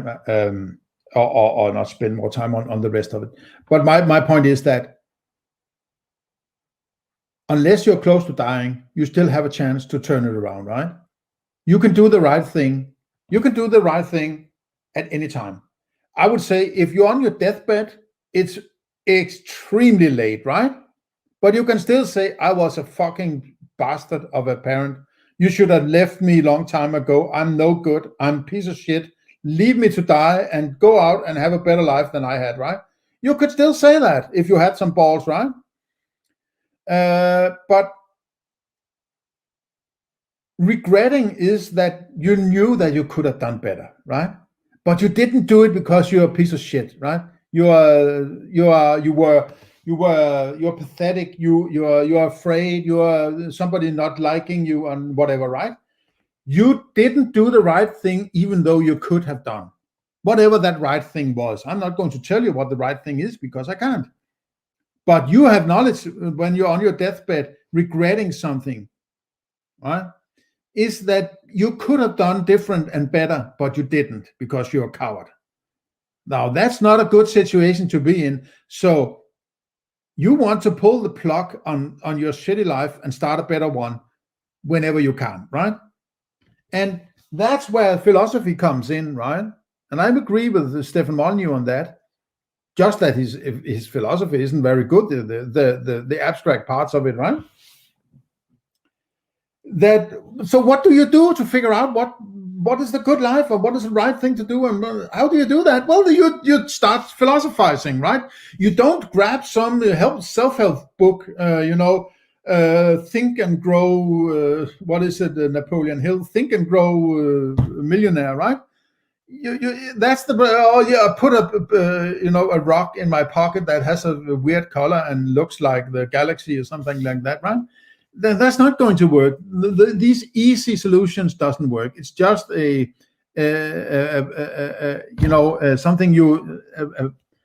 a piece of candy to make you feel good, right? You have to do it the hard way. You need to go the philosophical route to figure out how to do things, right? And you have to do it yourself. In the end, you have to do it yourself. You have to make the decisions yourself, right?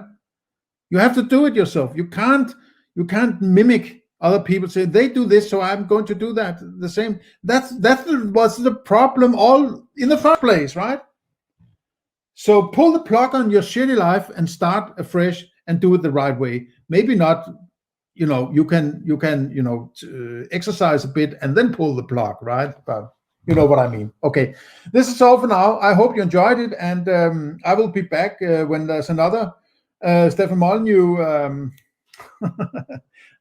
At least I will be back then, but I have other things to say also on my channel. But if there's interesting commentary awaiting a Stefan Molyneux video, I will be there to make it for you. So I hope so, right?